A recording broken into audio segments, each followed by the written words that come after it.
Bismillah. Bismillahirrahmanirrahim. Assalamualaikum warahmatullahi wabarakatuh, teman-teman semua. Alhamdulillah. Assalatu wassalamu ala asrofil anbiya wal mursalin wa ala alihi wa sahbihi ajmain amma ba'd. Alhamdulillah alamin. Puji syukur atas nikmat ya yang telah Allah berikan kepada kita teman-teman semua, sehingga kita hari ini tentunya dapat berkumpul ya. Dapat berkumpul bareng kayak gitu teman-teman. Dengan niat yang insya Allah kita ingin belajar bareng ya teman-teman ya. Kita ingin menempuh jalan dakwah ini bersama-sama karena hijrah sendiri itu berat teman-teman. Maka dari itu kita kumpulkan teman kita bersama-sama untuk tentunya menuju sesuatu yang baik ya secara bersama-sama.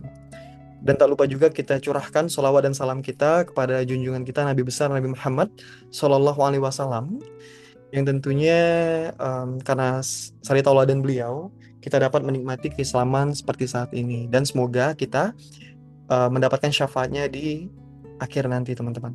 Amin amin ya rabbal alamin. Teman-teman semua, mungkin ini ada yang baru pertama kali ya. Aku izin mengenalkan diri, teman-teman kenalin aku Reki Prima ya. Domisiliku di Palembang, dan alhamdulillah aku diamanahkan ya untuk membackup Abizar ya tentunya. Jadi kelas ini itu diisinya oleh Abizar sebenarnya. Cuman karena memang beliau ingin mengekspansi ya jalan dakwahnya kayak gitu. Jadi insya Allah ini aku dulu yang backup teman-teman. Tapi ingat, ini tidak menggantikan sosoknya Bayu ya teman-teman ya. Yang mungkin teman-teman udah familiar dengan beliau terlebih dahulu dan yang lain. Dan tentunya di sini niatnya insya Allah kita ingin baik bareng-bareng kayak gitu, ingin coba belajar bareng-bareng, sharing bareng-bareng, dan tentunya dapat ilmu yang dapat kita aplikasikan di kehidupan kita sehari-hari. Oke, teman-teman, alhamdulillah juga ya, karena kita kemarin itu di sesi terakhirnya itu benadiri episode 19 ya teman-teman ya. Dan alhamdulillah malam ini kita masuk ke episode 20. Kita udah kurang lebih berjarak 2 sampai 3 minggu ya, aku lupa. 2 sampai 3 minggu karena vibes lebaran teman-teman ya. Semoga teman-teman masih semangat ya. Masih semangat, dan tentunya menyiapkan waktu ya untuk kita sharing bareng kayak gitu. Karena mungkin di sesi ini akan ada bagian seriusnya, atau mungkin nanti aku akan lebih santai aja teman-teman bahasnya. Karena ini kan dari sudut POV Muslim Mindset ya teman-teman ya. Jadi kita pelan-pelan aja kayak gitu. Dan salam kenal teman-teman buat 24 orang yang ada di sini ya. Semoga teman-teman enjoy ya dengan bahasan kita malam ini, dan semoga kita bisa mengaplikasikannya bareng-bareng. Oke, jadi insya Allah malam ini sesuai dengan tema ya, yang teman-teman baca juga di grup Hai Indonesia. Itu insya Allah malam ini kita akan membahas tentang jatuh cinta tanpa kehilangan Allah teman-teman. Kenapa tema ini tuh sangat-sangat menarik ya? Kenapa tema itu sangat-sangat relate dengan kita-kita anak muda ya? Anak muda yang tentunya semangatnya luar biasa ya. Semangatnya, api semangatnya membara. Kemudian ketika kita mencintai seseorang, kita itu menggebu-gebu banget teman-teman. Kayak gitu. Apakah itu salah? Apakah itu nggak salah? Nah, nanti kan kita bahas. Tapi di sini bukan masalah salah atau benarnya ya. Tapi kita coba buat em, merefleksikan bahasanya. Kita merefleksikan kira-kira itu baik buat kita atau tidak baik buat kita. Nah, itu. Jadi poinnya di situ, teman-teman. Dan kebanyakan kita anak muda itu jatuhnya itu ke dalam cinta yang salah, teman-teman. Kenapa aku bisa bilang salah? Karena kita itu terlalu banyak ini, teman-teman, mengharapkan kepada manusia, bukan kepada Tuhannya si manusia, teman-teman. Jadi hal itu membuat kita bergantung kepada seseorang, padahal sebenarnya segala sesuatu yang harus kita gantungkan itu kita hanya perlu bergantung kepada Allah Subhanahu wa taala, teman-teman. Oke, jadi itu ya poin-poin dasarnya dulu nih sebelum kita next lagi. Oke. Oke, sebentar. Nah, teman-teman, banyak orang jatuh cinta tapi sedikit yang tetap dekat dengan Allah dan setelahnya, teman-teman. Teman-teman, kalau suaraku kurang jelas ya boleh ya dikasih ke kolom komentar ya. Karena takutnya aku nggak keliat dan putus tiba-tiba kan. Nah, banyak orang itu jatuh cinta, tapi sedikit yang tetap dekat dengan Allah dan setelahnya, teman-teman. Kenapa seperti itu? Karena ketika kita di mabuk asmara ya, oke? Ketika kita mencintai hambanya, ketika kita mencintai seseorang, maka terkadang kadar cinta kita itu terlalu besar kepada orang tersebut. daripada kepada Tuhannya. Sehingga terkadang kita itu jatuh ke dalam lubang-lubang yang tentunya tidak Allah harapkan kita jatuh ke situ, teman-teman. Tapi karena kekhilafan kita, karena ketidakmampuan kita dalam mengendalikan emosi, karena ketidakmampuan kita dalam mentata perasaan kita, jadi kita itu jatuh ke dalam lubang yang sebetulnya tidak Allah harapkan kita itu jatuh di sana, teman-teman. Oke? Dan banyak dari kita ketika jatuh ke dalam lubang cinta itu, kita sulit tuh untuk bangkit lagi, ya enggak? Bahkan nasihat dari rekan-rekan kita di sebelah, kemudian nasihat dari teman-teman kita, dari orang tua kita, itu malah nggak masuk, bukan hanya ke telinga, tapi juga nggak masuk ke dalam hati kita, teman-teman. Karena apa? Karena kita terlalu cinta kepada hambanya. Itu ya. Kita next. Nah, kita itu perlu, teman-teman, untuk memindset dasar dulu nih. Cinta itu kita perlu sepaham dulu nih, bahwasanya cinta itu adalah fitrah. Fitrahnya manusia, teman-teman. Dan itu memang Allah berikan rasa itu untuk menjadi salah satu bonus kita beribadah kepadanya, teman-teman. Ya enggak? Menjadi penyemangat untuk kita beribadah kepadanya. Kenapa harus ada cinta? Kenapa? Apakah kita nggak bisa nih hidup tanpa cinta? Bisa dong. Cinta itu kan kita tautkan hanya kepada Allah gitu. Tapi Allah membantu jalan dakwah kita, membantu kita untuk menjadi lebih baik dengan berpasangan, teman-teman. Ya enggak? Dengan memiliki teman hidup, dengan memiliki teman yang bisa berjalan di atas ketaatan Allah Subhanahu wa taala, dengan memiliki teman sebentar.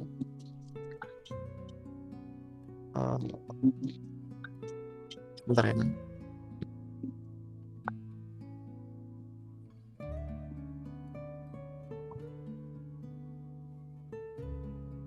Sebentar ya, betul.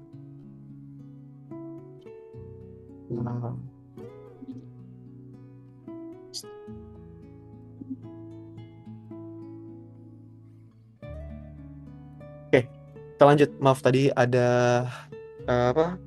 Orang dinas nelpon tadi. Oke, apakah suaraku terdengar lagi, teman-teman? Jelas? Halo?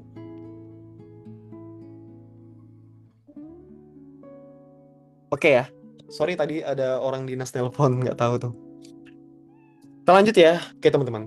Jadi pertama itu kita harus punya mindset dasar dulu. Kita harus paham bahwasanya cinta itu adalah fitrah, teman-teman. Rasa itu diberikan oleh Allah untuk kita gunakan sebaik-baiknya. Nah, memang harus diarahkan, teman-teman. Jangan tidak diarahkan.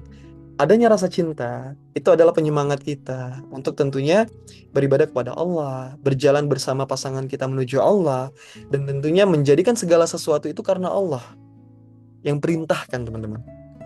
Itu. Nah, kalau cinta tidak diarahkan, itu akan menjadi 3 hal, teman-teman. Yang pertama, itu akan membuat kita overthinking. Jelas overthinking. Kenapa? Karena kita berpikir, oh, kenapa ya? Wah, dia suka nggak ya sama aku? Wah, dia ini nggak ya? Ini nggak ya? Nah, ini pembahasannya aku general dulu, teman-teman ya.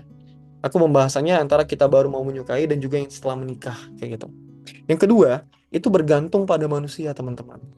Nah, karena kita mencintai seseorang itu begitu dalam, dibanding kita mencintai Tuhannya, Rasulnya, maka kita itu terlalu akan bergantung kepadanya, teman-teman. Mood kita itu akan sesuai dengan pembicaraan kita pada saat itu. Misal kita sedang tidak baik-baik saja dengan pasangan atau seperti apa. Nah, kadang itu merusak mood kita, teman-teman. Padahal Allah itu bilang bahwasanya ya jika engkau mencintaiku, kata Rasul, jika engkau mencintaiku, insya Allah ya Allah juga akan bantu, teman-teman, untuk cinta hambanya itu dapat ke kita, kayak gitu. Yang ketiga, kecewa berlebihan, teman-teman. Nah, jika sesuatu itu tidak sesuai dengan yang kita inginkan, atau bahkan ya qadarullah ya, misalnya eh, kita sudah menikah nih, Allah uji dengan perceraian gitu, teman-teman. Atau Allah uji dengan ketidaksesuaian pasangan, ya enggak? Itu membuat kecewaan yang berlebihan, sampai dengan titik paling atasnya itu kita menyalahkan Tuhan, teman-teman. Kenapa Allah memberikan kita ujian seberat itu? Sering sekali kita mengucapkan kata-kata itu kepada Allah. Padahal sebelum kita mengucapkan itu, kita harus melihat kaca dulu teman-teman. Kira-kira ujian ini datangnya dari apa? Ya enggak? Apakah dari kesalahan kita? Apakah dari kemaksiatan kita? Atau dari sesuatu yang memang tidak Allah sukai gitu teman-teman.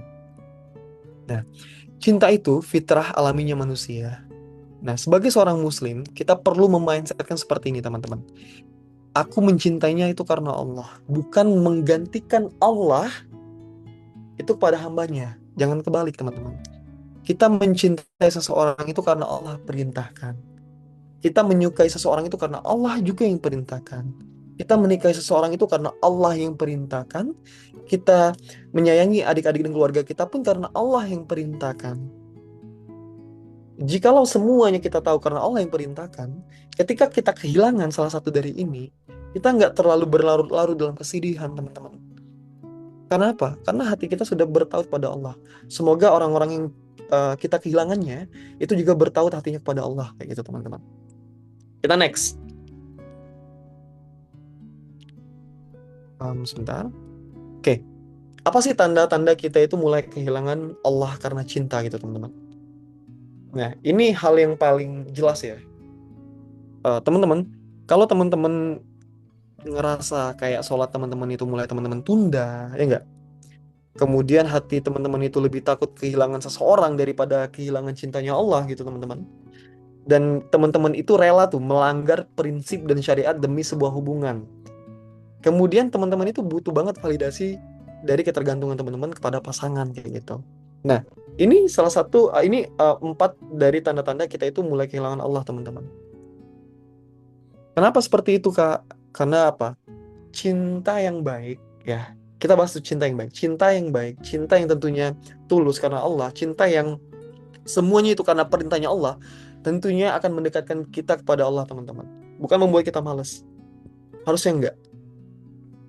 Nah, tapi ketika teman-teman sudah malas, ketika teman-teman dan yang lain, teman-teman perlu bertanya, apakah ini cinta yang betul atau cinta yang tidak betul atau tidak baik untuk kita? Nah, di dalam Quran surah At-Taubah, teman-teman, ayat 24, tentunya. Katakanlah Muhammad, jika bapak-bapakmu, anak-anakmu, saudara-saudaramu, pasang-pasanganmu, keluargamu, harta kekayaan kamu usahakan, dan perniagaan yang kamu khawatirkan kerugiannya, serta tempat tinggal yang kamu sukai lebih kamu cintai daripada Allah dan Rasul-Nya, dan daripada berjihad di jalannya, tunggulah sampai Allah mendatangkan keputusannya. Allah tidak memberikan petunjuk kepada kaum yang fasik, teman-teman. Nah, apa hubungannya dengan cinta, teman-teman? Ketika kita mencintai, ini aku bahasnya konteks pasangan yang sudah menikah teman ya. Ketika kita mencintai istri kita itu lebih dari mencintai Allah, atau kita mencintai suami kita itu lebih dari kita mencintai Allah, atau kita mencintai anak kita itu lebih dari kita mencintai Allah, maka itu sesuatu yang tidak Allah sukai, teman-teman. Tapi kalau kita rubah seperti ini, ya Allah, aku mencintai istriku, aku mencintai semua suamiku karena Engkau perintahkan, ya Allah. Ya Allah, aku mengusahakan keluarga ini dengan sebaik-baiknya karena Engkau perintahkan, ya Allah. Ya Allah, aku menikahinya karena Engkau perintahkan, ya Allah. Ya Allah, aku memiliki anak darinya karena Engkau yang perintahkan, ya Allah. Nah, jika semuanya kita kembalikan kepada Allah, teman-teman, ketika ada 1, 2, 3 ujian, kita itu nggak akan jatuh sejatuh-jatuhnya, teman-teman. Karena kita sudah punya pondasi iman dulu nih, ya nggak? Bahwasanya cinta itu memang fitrahnya, alaminya manusia. Tapi cinta itu datangnya karena Allah, teman-teman. Ya nggak? Kalau cinta itu bukan datangnya karena Allah, teman-teman, tentunya ya, ketika kita sedang berhubungan dengan seseorang nih, berhubungan dalam artian kita memiliki kedekatan, kita memiliki komitmen atau apapun lah bahasanya gitu. Kemudian Allah uji tuh dengan hal-hal yang membuat kita bercerai atau seperti apa gitu, atau ada kesalahan-kesalahan yang ditampakkan. Nah, kalau kita tidak mengembalikan semuanya kepada Allah, tentunya kita akan mendahulukan emosi, teman-teman. Kita akan menjadikan rumah itu menjadi sebuah neraka yang penuh dengan ketidakharmonisan, ya enggak? Yang penuh dengan cacian, yang penuh dengan makian. Malah tidak ada tuh yang namanya sakinah mawaddah warahmah, saling menyayangi, saling membackup, saling memaklumi, saling kembali kepada Allah Subhanahu wa taala. Nah, jika pondasi iman kita tidak ada, maka yang terjadi apa? Kehancuran, teman-teman. Kehancuran. Ketidakharmonisan itu merupakan salah satu ujian dari Allah, teman-teman. Ujian dari Allah karena apa? Karena mungkin kita udah terlalu jauh dari Allah, teman-teman. Ya enggak? Atau mungkin kita terlalu banyak bermain-main dengan hambanya tanpa kita sadari bahwasanya itu Allah itu ingin kita tuh kunjungi loh Allah kayak gitu. Bareng-bareng loh kayak gitu. Gitu, teman-teman. Kita next ya. Nah, kembali yang tadi, teman-teman. Jika cinta itu membuatmu jauh dari Allah, itu bukanlah cinta. Tapi itu adalah ujian, fitnah, atau malah kebodohan yang melalaikan, teman-teman. Cinta sejati seharusnya mendekatkan kita semua ya kepada Sang Pencipta, bukan melanggar syariatnya, teman-teman. Baik itu sudah menikah ataupun belum menikah ya, teman-teman. Malah kalau belum menikah itu malah subhanallah ya, luar biasa sekali ya itu. Ujiannya luar biasa. Kemudian tidak ridhonya Allah juga luar biasa. Karena kita kan kaum-kaum yang bisa berpikir ya, teman-teman ya. Aku rasa kita semua bisa berpikir. Kira-kira hubungan yang sehat, hubungan yang baik, hubungan yang tidak baik, itu uh, pangkalan atau awalnya itu bisa terlihat, teman-teman. Kayak gitu. Kita next ya. Ingat ya, teman-teman ya, jika cinta itu membuatmu jauh dari Allah, berarti itu bukan cinta ya enggak? Jadi tanyakan lagi ke diri kalian. Ya Allah, apakah dengan aku melakukan ini akan mendekatkan aku kepadamu atau malah sebaliknya? Gitu. Next ya.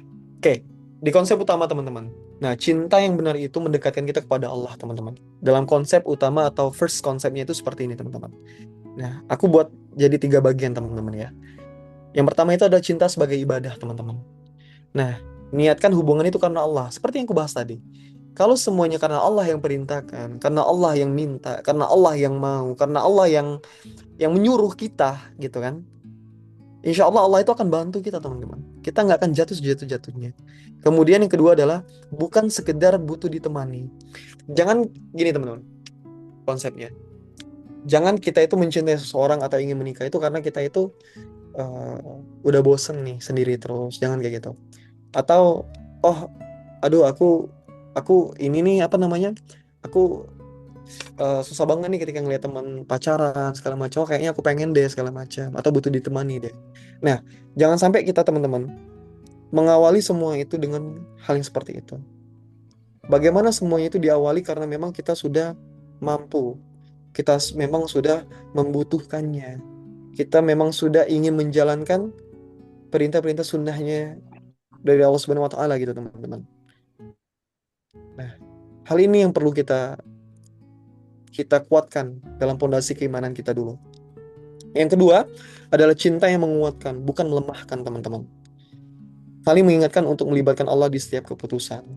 Karena kehidupan ini di dunia ini ya, teman-teman ya. Kalau kita baca ya, kehidupan di dunia ini nggak lama, teman-teman.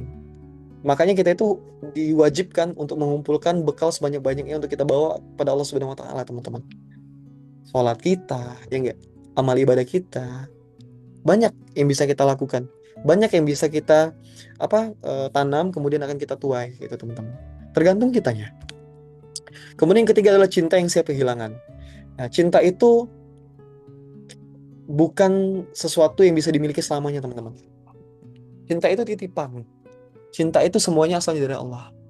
Ketika Allah ingin mencabut itu, teman-teman. Nah, pertanyaan, apakah kita siap? Ya nggak?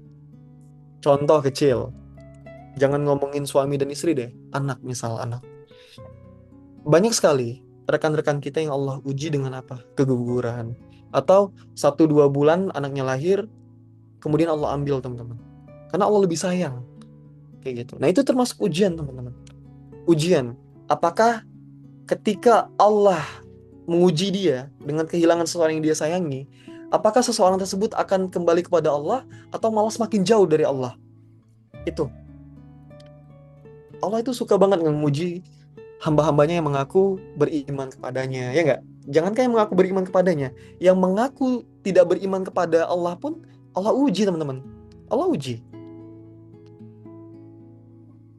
Allah uji. Semua Allah uji, semua umat muslim Allah uji, semua makhluk Allah uji. Semua makhluk Allah berikan kasih sayangnya, Allah berikan rezeki, teman-teman. Gitu. Nah, cinta yang siap kehilangan tadi ialah cinta yang tidak menggantungkan bahagianya pada manusia, teman-teman. Kemudian cinta yang yakin Allah itu tahu yang terbaik, teman-teman. Allah itu tahu yang terbaik, teman-teman. Baik teman-teman punya sesuatu yang memang teman-teman cintai banget nih, tapi ketika Allah pengen ambil itu, kita siap nggak? Pertanyaannya tuh. Nah, ketika pertanyaan kita siap nggak, di situ Allah menguji cinta kita, teman-teman. Apakah cinta kita itu tulus padanya atau enggak? Oh, kalau memang sedih gimana, Kak? Ya wajar, teman-teman. Sedih itu adalah bagian dari proses kita memproses sesuatu kejadian, teman-teman. Sesuatu kehilangan. Wajar ketika kita sedih. Tapi ketika sedih itu berlarut, sampai kita tidak bisa bangkit, em, sampai kita bilang bahwasanya Allah itu tidak adil, sampai kita bilang bahwasanya Allah itu em, tidak suka dengan kita, terlalu cepat bilang Allah itu tidak suka dengan kita, ya teman-teman. Nah, kata-kata inilah yang terkadang Allah tuh pengen tahu kita itu cintanya ke Allah tuh tulus nggak? Mau nggak kita kembali kepada Allah lagi? Itu, teman-teman. Ketika Allah uji. Itu ya konsep utamanya, teman-teman. Nah, Rasulullah SAW juga, teman-teman, pernah bersabda, teman-teman, di dalam hadis riwayat Bukhari dan Muslim, tidak sempurna iman seseorang sampai aku, Rasulullah, lebih ia cintai daripada orang tuanya, anaknya, dan seluruh manusia, teman-teman.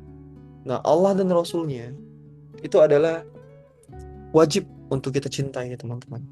Wajib untuk kita cintai.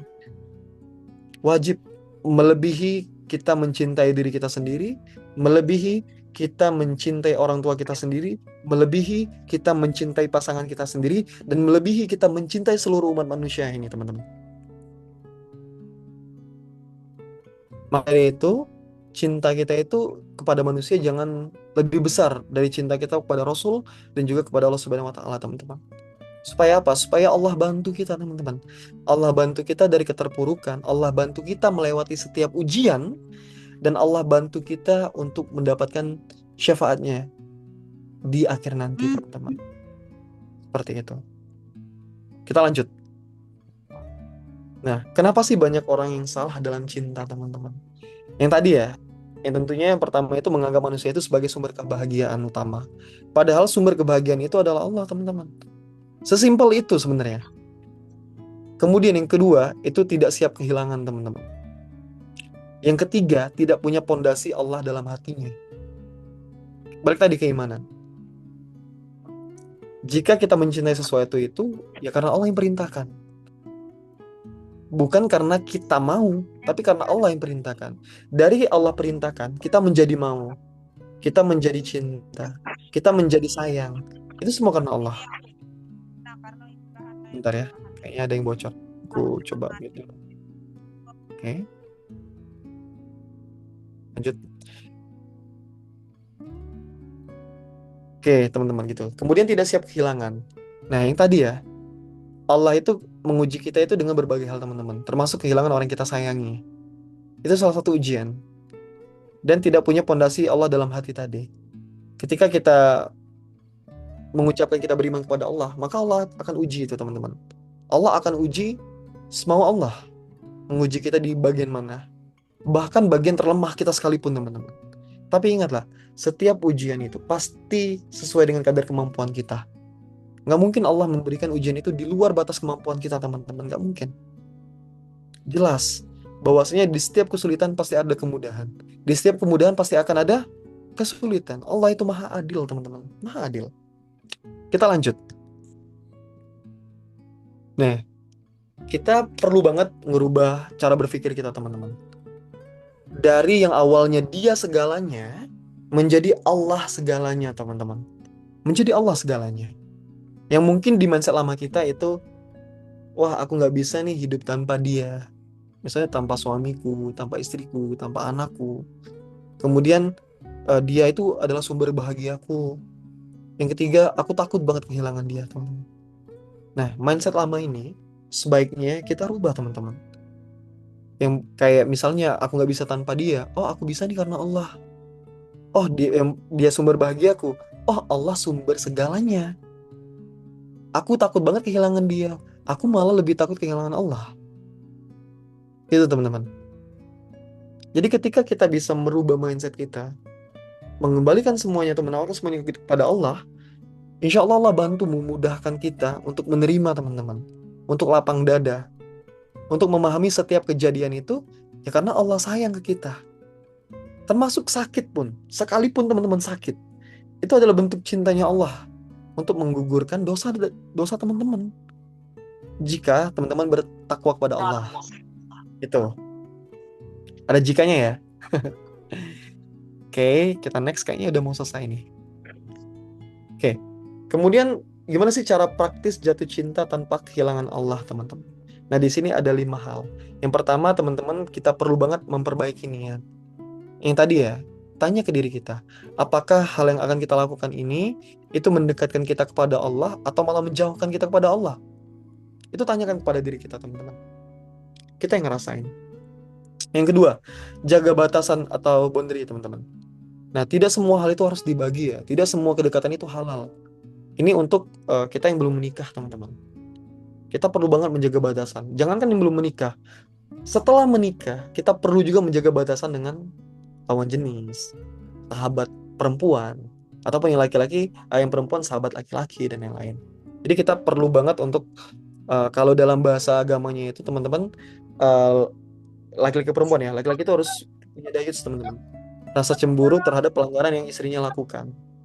Kalau nggak punya rasa cemburu itu, maka ganjarannya adalah neraka bagi si laki-laki tersebut, teman-teman. Sebaliknya, perempuan dan laki-laki pun perlu untuk menjadi pakaian satu sama lain, teman-teman.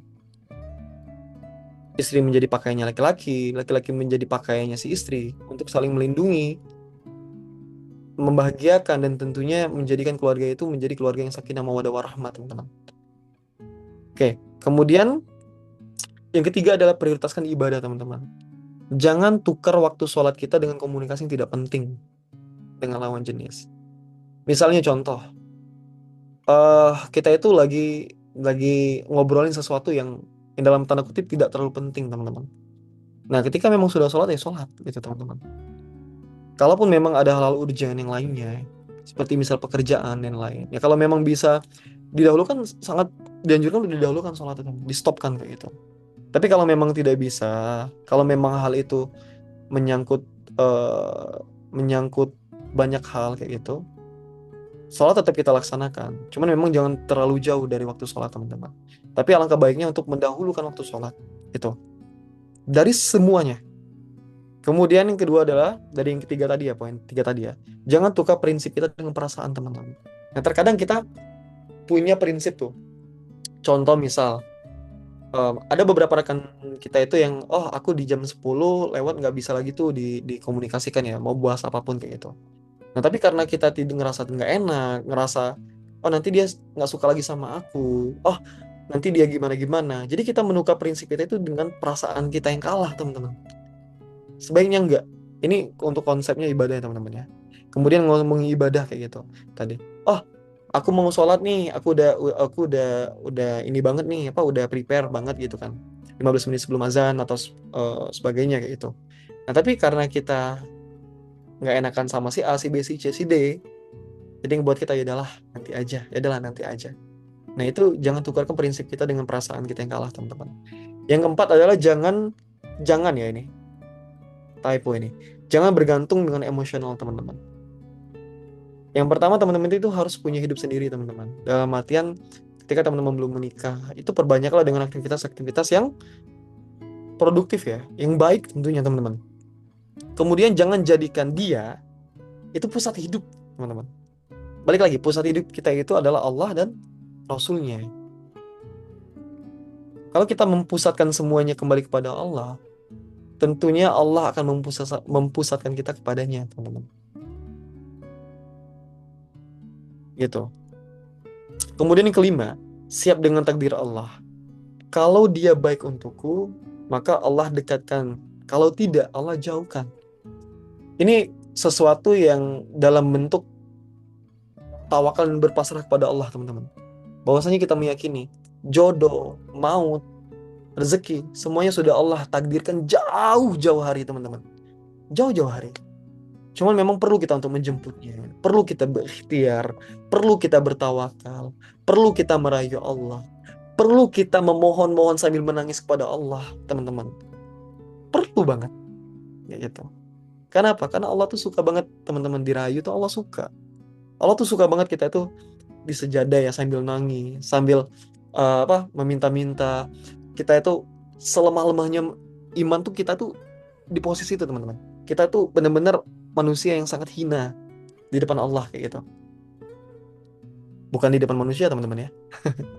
Itu tuh menghinakan diri kita itu di depan Allah teman-teman. Supaya apa? Supaya itu Allah itu lebih sayang ke kita ya enggak? Supaya Allah itu bantu kita. Supaya Allah itu mengabulkan hal yang kita inginkan gitu teman-teman. Nah, kalau kelima ini teman-teman udah bisa ya, bisa mempraktikannya, bisa mengusahakannya, insya Allah hidup kita itu akan jauh lebih mudah teman-teman. Termasuk ketika kita kehilangan seseorang ya, atau dikhianati orang lain gitu teman-teman. Mungkin marah iya jelas, wajar kita manusia. Kita manusia, kita marah, kita kesel, kita sedih. Itu adalah bentuk proses yang sangat wajar di awal teman-teman.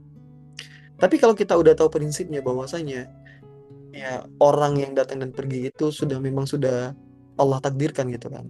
Sesuatu yang melewatkanku ya memang bukan untukku, tapi sesuatu yang memang untukku tidak akan melewatkanku teman-teman. Seperti itu konsepnya. Kalau kita udah masuk di konsep itu, insya Allah kita itu bisa menenangkan diri ya. Kalau dalam bahasa Gen Z sekarang ya, di konten-konten itu, tenangkan dirimu Gen Z. Nah, itu teman-teman. Jadi kalau kita pondasi iman kita udah kuat, kita udah paham bahwasanya segala sesuatu itu ya karena Allah yang mau, karena Allah yang perintahkan, maka hati kita itu akan jauh lebih siap menerima teman-teman. Termasuk ketika ujian, ketika kita diuji sesuatu hal. Tapi jangan semuanya kita bilang, oh ini karena Allah yang mau. Tapi kita perlu juga melihat diri kita teman-teman. Apakah ujian itu datang karena kita bermaksiat? Atau memang Allah sayang karena kita mengaku beriman? Itu kita perlu mengkoreksi atau memirroring diri kita sendiri. Kita tahu apa yang kita lakukan yang sebelumnya apa. Kita sadar, nggak mungkin kita lupa apa yang pernah kita lakukan. Kita sadar. Cuman kita harus jujur dengan Allah teman-teman. Kita harus jujur. Kita harus membuka aib kita sebanyak-banyaknya kepada Allah. Bukan kepada manusia ya. Ingat. Ya Allah, aku kemarin melakukan ini. Ya Allah, maafkan aku. Sholat tobat teman-teman. Lakukan segala sesuatu yang memang itu mendekatkan diri kita kepada Allah teman-teman. Itu poinnya. Lanjut ya, kayaknya udah mau habis nih. Oke. Kembali lagi dalam Muslim mindset teman-teman. Cinta itu memang indah. Tapi cinta itu akan jadi luka kalau kita itu salah memposisikannya teman-teman. Jangan sampai kita itu kehilangan Allah hanya karena kita terlalu menggenggam manusia teman-teman. Nah di sini, cinta itu indah kok. Allah itu membuat cinta itu indah. Allah itu menciptakan makhluknya itu berpasang-pasangan. Adanya pernikahan sebagai sebuah ibadah kepada Allah ya enggak? Membangun keluarga, termasuk laki-laki menafkahi istri, menjadi pemimpin, menjadi pakaiannya istri, menjaga kehormatan keluarga, mencari nafkah untuk istri dan anak, untuk keluarga. Itu semuanya ibadah kepada Allah. Allah tidak menyukai orang-orang yang hanya duduk diam di masjid tanpa berusaha, sedangkan ia meninggalkan keluarganya, teman-teman. Ia meninggalkan nafkah kepada keluarganya. Allah lebih senang orang-orang itu berjihad. Berjihad di atas agamanya dan juga berjihad untuk keluarganya, teman-teman. Memberikan nafkah, memberikan kasih sayang, ya enggak? Memberikan semua yang dibutuhkan keluarganya, mengusahakan semua yang dibutuhkan keluarganya. Itu Allah jauh lebih suka. Kenapa? Karena kita bertanggung jawab bukan untuk diri kita sendiri, tapi keluarga karena Allah yang perintahkan. Baik lagi, kita mencintai istri kita karena Allah yang perintahkan.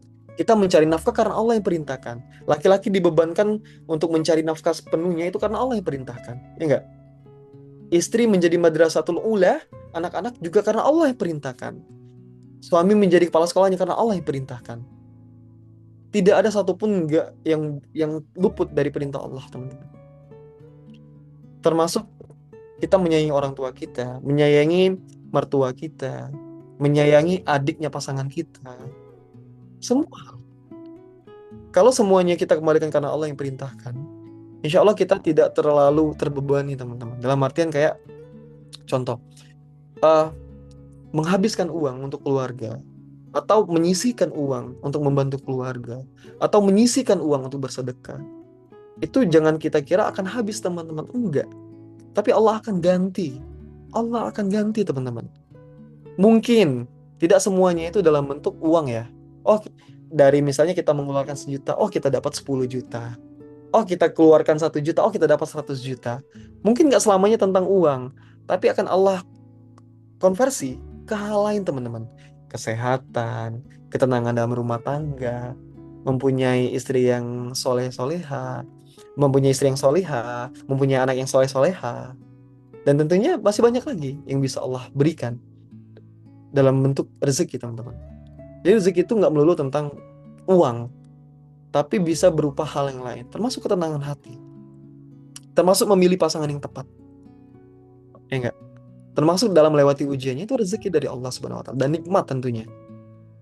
Gitu teman-teman. Barakallahu fikum. Nah, jadi eh, sesi kita habis di bagian ini ya, sesi materinya. Semoga teman-teman semua dapat mengingat ya apa yang sudah kita sampaikan tadi, apa yang sudah kita pelajari bersama. Semoga Allah mudahkan kita semua, teman-teman. Nah, jadi sekarang sesinya Q&A ya. Dan juga ingat minggu depan kita akan masuk ke sesi Q&A juga, teman-teman. Kayak gitu, teman-teman. Barakallahu fikum ya. Boleh teman-teman kalau ada pertanyaan aku stop share dulu ya. Sebentar. Bismillah. Oke. Apakah yang kujelaskan jelas teman-teman semuanya? Atau putus-putus suaranya? Sebentar. Advance computer audio. Kayaknya salah ya. Oke.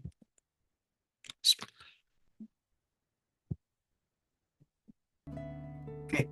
Apakah suaraku terdengar teman-teman? Suara Sonya terdengar atau terputus? Oke, jelas ya, alhamdulillah. Oke teman-teman, terima kasih ya sudah tetap berada di sini ya dengan penjelasan materi tadi. Semoga itu bermanfaat untuk kita semua. Dan jika teman-teman punya pertanyaan ya, pertanyaan seputar tadi, boleh teman-teman buat dilampirkan di kolom komentar ya. Ataupun kalau memang teman-teman mau open mic, nanti kita coba sediakan untuk 3 penanya dulu ya di bagian open mic. Silakan teman-teman bila ada pertanyaan atau sesuatu yang kurang jelas.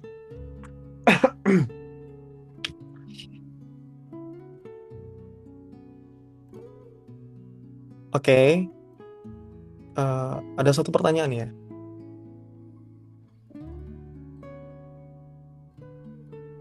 Oke, kakak ingin membentuk atau ingin mempunyai rumah tangga seperti apa? Oke, mungkin terima kasih Kak Cynthia atas pertanyaannya ya. Nah, jadi ingin membentuk rumah tangga seperti apa itu mungkin teman-teman udah punya versinya masing-masing ya, teman-teman ya. Tapi membentuk rumah tangga karena Allah tentunya menjadi tujuan utama, teman-teman. Kalau bagi aku pribadi adalah menjadikan keluarga ini berpusatnya kepada Allah, teman-teman. Menjadikan rumah tangga ini semuanya kita kembalikan kepada Allah, teman-teman. Kembalikan kepada Allah bukan berarti pasrah ya, teman-teman ya.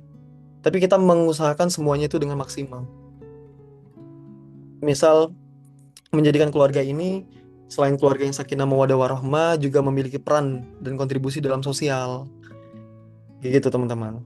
Juga memiliki pondasi yang kuat ya dalam menjadi contoh keluarga yang baik bagi lingkungan dan lain-lain. Nah, itu jadi salah satu pemacu ya untuk kita itu semangat belajar dari muda, teman-teman. Sebelum kita berumah tangga itu perlu banget untuk kita belajar. Supaya apa? Supaya kita itu yang pertama, kita itu udah selesai dengan diri kita sendiri. Yang kedua, kita bisa memanajemen emosi kita, teman-teman. Yang ketiga, ketika ada ujian, kita bisa memaknainya dengan baik, tidak melulu dengan emosi, teman-teman, seperti itu. Jadi keluarga yang dibentuk itu ya itu sakinah mawaddah warahmah dan tentunya semuanya kembali kepada Allah dan bermanfaat bagi masyarakat. Nah, untuk skala manfaatnya seperti apa, itu nanti dikomunikasikan dengan pasangan masing-masing ya teman-teman ya. Karena eh, sebagai laki-laki juga kita, meskipun kita koam ya, kita itu pemimpinnya para perempuan ya, tapi bukan berarti kita harus otoriter teman-teman. Ada namanya komunikasi, ada namanya diskusi. Tidak semuanya harus laki-laki itu take semua, enggak teman-teman. Malah sebaik-baiknya rumah tangga itulah yang berbagi tugas teman-teman. Berbagi tugas, bukan berbagi tugas dalam mencari nafkah ya, tapi berbagi tugas dalam mengurus rumah tangga. Itu kalau mencari nafkah tentunya jelas laki-laki itu sejak lahir sudah Allah bebankan, sudah Allah amanahkan ya bahasanya ya, amanahkan untuk menjadi pionir dalam soal finansial rumah tangga, kayak gitu teman-teman. Tapi kalaupun meskipun si perempuan ini bekerja, itu tidak ada masalah. Apalagi pekerjaannya itu dengan niat dia ingin mendukung rumah tangga ini jauh lebih baik. Bukan berarti menafkahi rumah tangga ya, beda teman-teman. Mendukung rumah tangga ini jadi lebih baik. Contoh misal, aku coba klasifikasikan ya. Misal pendidikan anak, kita udah mikir nih, oh anak ini nanti kita mau masukin kemana? Oh kemudian biayanya seperti apa? Oh kemudian SMP-nya apa, SD-nya apa, SMP-nya apa, SMA-nya apa, kemudian kuliahnya seperti apa. Nah, kita udah punya planning tuh. Kemudian planning finansialnya juga, teman-teman. Itu penting banget. Jadi, semuanya itu perlu untuk didiskusikan bareng-bareng. Sama pasangan kita, sama suami, sama istri. Supaya kita clear soal itu. Jadi nggak ada yang gray zone ya, teman-teman ya. Kayak gitu, Kak Cynthia. Oke, teman-teman. Ada pertanyaan lagi? Kak, bagaimana kita tahu kita sudah selesai dengan diri sendiri? Oke, ini based on my experience ya teman-teman ya. Tapi aku masih belajar sampai dengan detik ini. Bagiku, sesuatu yang kita udah mulai menyelesaikan pelan-pelan atas diri kita sendiri yang pertama. Kita itu sudah tidak memikirkan atau memusatkan diri kita sendiri teman-teman. Dalam artian seperti ini. Kita memang punya keinginan, tapi kita tahu nih membedakan mana yang prioritas, mana yang tidak prioritas.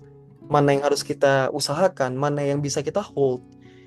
Kemudian juga yang kedua adalah soal emosional teman-teman, emosi kita. Kalau kita masih sering marah-marah ke orang tua, masih sering marah-marah hal-hal yang sifatnya itu bisa dibicarakan baik-baik, atau sifatnya kecil, dibesar-besarkan, kemudian kita masih mudah tersulut emosi kayak gitu. Nah itu menurutku kita masih perlu belajar soal manajemen emosi teman-teman. Karena dalam rumah tangga itu wah luar biasa sekali, apalagi kalau laki-laki nggak bisa jaga emosi ya. Wah, kacau tuh. Kacau. Kenapa? eh karena laki-laki itu kalau udah emosi teman-teman, meskipun dia super logika ya, kebanyakan memakai logika, tapi ketika dia emosi, itu logikanya kadang tersingkirkan teman-teman, tersingkirkan. Kenapa? Karena puncak emosinya tuh udah gede banget tuh. Dia nggak bisa berpikir jernih lagi tuh. Bahkan malah kasus-kasus kalau teman-teman lihat, yang terbaru banget ya, ada seorang anak laki-laki yang dia itu korban pinjol. Kemudian kalau nggak salah dia itu ingin minjem uang orang tuanya. Orang tuanya nggak kasih, ibunya. Nah, apa yang dilakukan oleh seorang laki-laki? Dia memutilasi ibunya. Innalillahi wa inna ilaihi raji'un. Itu teman-teman. Kenapa? Karena dia belum selesai dengan dirinya. Dia masih masih pengen seneng-seneng. Seneng-seneng tuh boleh. Boleh kok. Tapi kita harus tahu mana yang prioritas, mana yang nggak prioritas. Kayak gitu. Itu ya dua hal. Kemudian yang ketiga itu eh, teman-teman sudah mulai berpikir tentang finansial yang kedepannya teman-teman. Jadi bukan tentang nabung aja bagiannya, tapi ada beberapa hal kategori ke depan yang udah teman-teman sisihkan. Contoh misal tabungan darurat, apalagi ya kesiapan untuk menikah atau tabung untuk menikah. Meskipun teman-teman sampai dengan detik ini belum mencapai uang yang cukup ya, tapi teman-teman mengusahakan. Kemudian teman-teman mulai merencanakan untuk memiliki apa menyisihkan uang untuk sedekah gitu teman-teman. Karena kan sedekah ini sebenarnya bukan menghilangkan harta, malah sejujurnya menambah harta. Bisa dijadwalkan, bisa juga eh, mingguan atau bisa harian kayak gitu. Nah, kalau ngomongin sedekah ini semoga bukan dalam bentuk riya teman-teman ya. Kalau aku pribadi mencoba untuk mengusahakan setiap hari itu menyisihkan.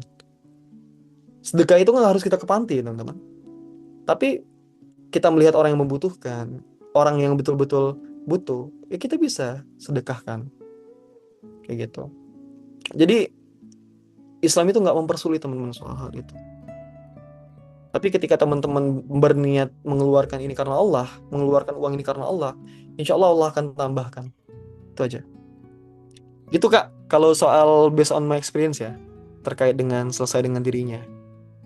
Jadi teman-teman perlu banget buat ngelihat ngelihat orang itu bebet bobotnya itu menurutku perlu teman-teman. Karena apa?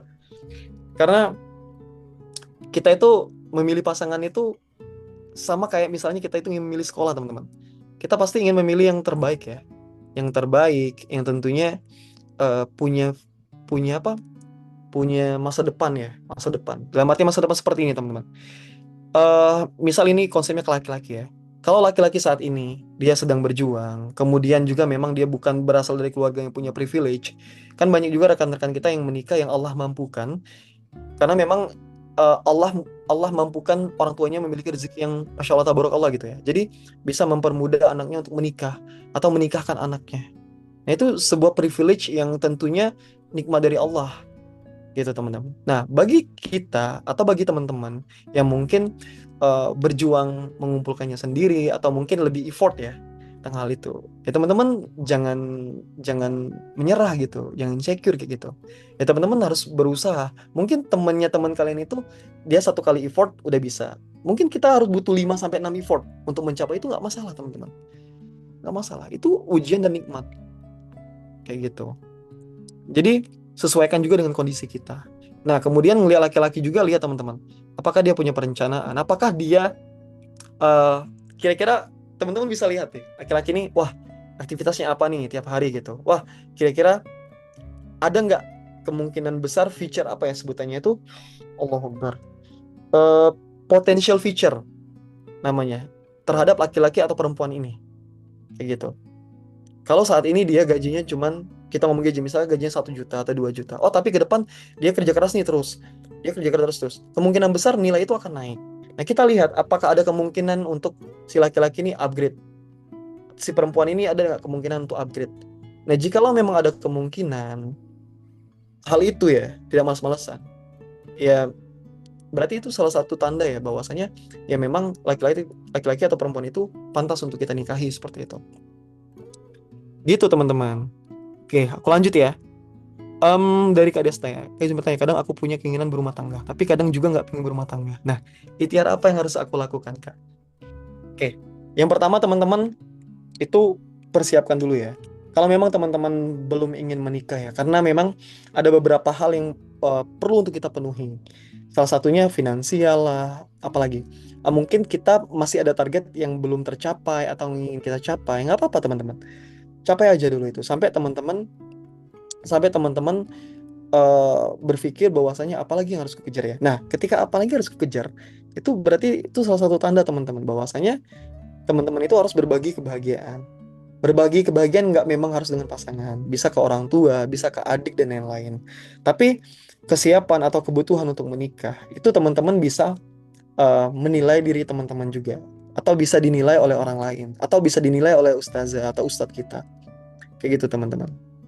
Jadi ikhtiar yang perlu kita lakukan adalah memantaskan diri. Jadi ketika kita udah memantaskan diri, insya Allah keinginan untuk berumah tangga itu akan muncul, teman-teman. Kan dua hal, antara kita bertemu jodoh atau bertemu kematian. Kita nggak tahu, ya nggak? Tapi ngomongin soal berumah tangga, kalau kita menunggu 100% siap ya, atau dalam artian kita harus punya mobil dulu, rumah dulu, apalagi ilmu yang sekelas ustadz gitu, atau apalagi tuh, hal-hal yang maksimal banget kayak gitu, full gitu, harus mencapai itu banget. Nah, kita kapan mau nikah, teman-teman? Kita memang memaksimalkan semuanya, mengusahakan semuanya agar maksimal. Tapi bukan berarti standarnya orang lain itu menjadi standar kita, teman-teman. Bukankah berumah tangga itu adalah belajar seumur hidup? Bukankah berumah tangga itu bisa belajar bareng? Bukankah berumah tangga itu adalah saling memahami, saling belajar, saling memaknai, kemudian saling kembali kepada Allah, dan saling mencintai? Itu kan konsep berumah tangga itu salah satunya itu. Itu ada bahtera rumah tangga kapal yang panjang banget sampai menuju surganya Allah. Gitu. Nggak apa-apa Kak, pelan-pelan aja. Dan ini juga perlu didiskusikan ke orang tua teman-teman ya. Buat teman-teman yang masih punya orang tua, diskusikan. Orang tua perlu tahu. Karena ridhonya Allah itu ridho orang tua, teman-teman. Oke, next ya. Kak, dari Kak Umi, Kak izin tanya. Kadang aku berpikir gimana ya Kak? Ya kalau nggak menikah aja soalnya aku takut nanti kalau saya nikah susah. Kalau mau ketemu dengan ibu saya, apalagi saya sekarang sudah nggak ada ayah lagi. Tapi di sisi lain keluarga, terutama ibu saya memaksa nian untuk saya segera nikah. Oke, ini nih mungkin salah satu pengaruh ini ya teman-teman ya. Selain ketidaksiapan kita juga pengaruh media sosial ya. Ada yang ngomong eh, apa marriage is scary ya kalau nggak salah ya. Padahal konten-konten seperti itu sebenarnya harus dijauhkan. Meskipun kita perlu juga yang namanya realistis dan waspada ya teman-teman ya. Itu adalah bentuk penjagaan Allah kepada kita. Nah, cuman ketakutan-ketakutan kita saat ini, sebenarnya itu tuh bermuaranya hanya di batas ini kita teman-teman. Kita nggak tahu yang terjadi ke depan. Kita nggak bisa menebak apa yang terjadi ke depan. Yang bisa kita usahakan adalah bagaimana kita memantaskan diri kita. Ya nggak? Nah, untuk untuk yang soal susah ketemu ibu, ini perempuan ya. Harusnya ini nih laki-laki yang baik ya. Laki-laki yang memahami baktinya kepada orang tua atau laki-laki yang memahami bahwasanya orang tua itu perlu untuk dibaktikan. Harusnya tidak menyulitkan untuk hal itu. Harusnya tidak menyulitkan. Kita punya komunikasi. Atau contoh misal yang aku tahu ya dari teman-teman, lebaran soal lebaran nih. Oh mungkin kalau jaraknya jauh banget nih, lintas pulau, lintas provinsi gitu ya, dengan keadaan finansial yang pas-pasan gitu. Oh mungkin ya udah Lebaran tahun ini di rumah orang tuaku dulu ya.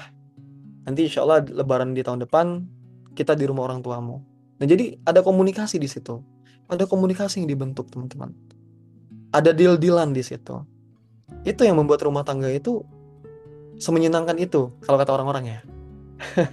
Ada komunikasinya, ada intriknya, ada deal-dealannya, ada debatnya. Itu hal yang luar biasa tuh dalam rumah tangga, pembelajaran itu. Nah, jadi jangan takut Kak, bahwasanya akan sulit ketemu ibu.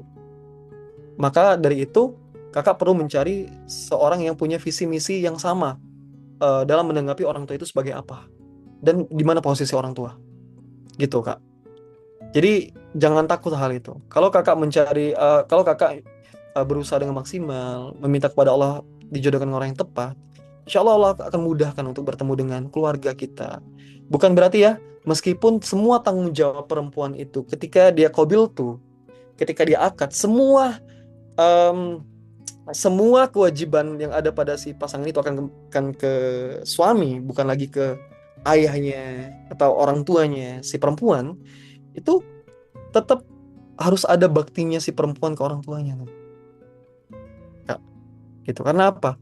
Meskipun laki-laki itu baktinya kepada orang tua sampai orang tuanya mati ya atau meninggal bahasanya. Bukan berarti si perempuan nggak boleh berbakti ke orang tuanya. Nggak kayak gitu konsepnya. Malah laki-laki yang baik itu adalah mendukung baktinya si perempuan ke orang tuanya. Cuman memang semua itu harus dikomunikasikan Kak. Harus dapat izinnya dari suami kayak gitu. Karena apa? Karena semuanya itu ya tanggung jawabnya suami. Termasuk tingkah lakunya si istri, kemudian baik buruknya istri, itu semuanya akan dipertanggungjawabkan oleh sang suami, gitu Kak. Tapi ingat ya, masih ada sesi diskusi. Carilah orang-orang yang sekufu, yang pemikirannya sama seperti kakak, atau mendekati, kayak gitu. Gitu ya Kak Umi. Semoga menjawab, semoga membuat tenang lah. Oke Kak Rama, Kak izin bertanya, jika seorang pernah dekat dengan yang belum halal, lalu memilih menjauh demi memperbaiki diri, tapi masih sering teringat dan merasa sedih, apakah itu berarti belum ikhlas? Dan bagaimana cara hati benar-benar ikhlas karena Allah? Oke, sepengalamanku, jika kita tahu bahwasanya hal ini buruk ya, atau hal ini tidak baik, aku meyakini bahwasanya sesuatu yang dimulai dari tidak baik, teman-teman, akan berakhir dengan tidak baik. Sampai detik ini aku meyakini hal itu. Tapi sesuatu yang dimulai dengan baik, insya Allah Allah akan mudahkan berakhir dengan baik. Meskipun di dalam prosesnya pasti akan ada naik turun, ya enggak? Pasti ada ujiannya. Nah, tapi aku meyakini bahwasanya segala sesuatu yang dimulai dengan baik atas karena Allah, itu Allah akan bantu akhirnya akan jadi happy ending. Nah, Terbalik, jika kita mengusahakan sesuatu itu bukan karena Allah sukai. Nah, di sini nih ujiannya udah parah, udah bahaya, endingnya juga kita udah tahu kalau nggak baik. Gitu. Dari mana gak tahu ya? Dari Quran. Allah udah bilang kok di situ. Segala sesuatu yang dimulai dengan baik atas ridhonya, larangannya kita jauhi, insya Allah akan bantu kok. Kayak gitu. Nah, kemudian masih sering teringat. Nah, ini setahu ini salah satu was-was syaitan ya teman-teman ya. Ingin mengembalikan kita, ingin bilang bahwasanya oh keputusan kita meninggalkan seorang itu karena Allah itu salah kayak gitu. Nah, itu was-was syaitan itu. Gak apa-apa kok. Bila jangan lupa bilang ini teman-teman. Jangan lupa berdoa kepada Allah tentunya. Dan jangan lupa ya muqallibal qulub sabit qalbi ala dinik wa ta'atik teman-teman. Tentunya semoga Allah itu menegakkan hati kita ini di atas dinnya, agamanya teman-teman. Kayak gitu. Jadi nggak apa-apa kak. Menurutku itu udah baik banget ya. Karena kakak tahu bahwasanya itu tidak baik kayak gitu. Dan memilih untuk on the track. Insya Allah Allah kasih yang terbaik. Pelan-pelan. Semua itu butuh proses. Menyibukkan diri kakak dengan aktivitas yang lain itu salah satu teknik ya agar kita pelan-pelan untuk melupakan seseorang kayak gitu. Itu sih kak. Kak Ramaya semoga menjawab ya. Kak Kamila, kak gimana cara ngeyakinin diri kita kalau itu semua sudah menjadi takdir yang Allah tetapkan buat kita? Jadi jodoh, maut, teman-teman, rezeki itu semua sudah Allah takdirkan. Itu semua sudah Allah takdirkan tanpa meleset sekalipun. Nah, bagaimana cara kita meyakini diri kita bahwasanya itu semua takdir Allah? Kita pahami bahwasanya sesuatu yang terjadi kepada kita, sesuatu yang melewati kita, sesuatu yang tentunya eh, kita rasakan secara langsung dan tidak langsung, itu semuanya karena Allah. Kita meyakini bahwasanya kita dihidupkan atau kita diciptakan oleh Allah itu semata-mata hanya untuk beribadah kepada Allah Subhanahu wa taala, tidak yang lain. Nah, konsep beribadah ini Allah kasih bonus tuh jalan-jalannya. Kita bisa melalui berbagai jalan, tapi satu kesatuan hanya untuk Allah. Nah, meyakini diri kita itu adalah meyakini bahwasanya segala sesuatu yang Allah berikan untuk kita adalah yang terbaik untuk kita. Sekalipun itu tidak sesuai dengan apa yang kita inginkan di awal. Kemudian kita bilang gini kak, kepada Allah. Bukan kayak gini ya Allah kenapa engkau uji aku seperti ini enggak. Tapi ya Allah apa yang akan engkau siapkan kepadaku nantinya. Hal-hal baik apa yang akan engkau siapkan kepadaku nantinya. Nah itu sedikit melembutkan hati kita kak.